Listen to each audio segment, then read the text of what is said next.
85 मूल निवासी, अरे सुनो 85 मूल निवासी, साहब को क्यों भूल गए? मूल निवासी साहब को क्यों?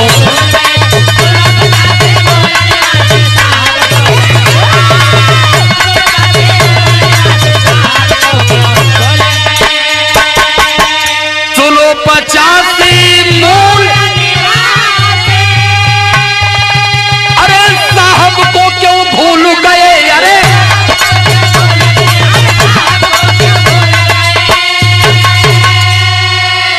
धन और धरती जिसने लूटा, अरे धन और धरती जिसने लूटा, उसके संग में झूल गए।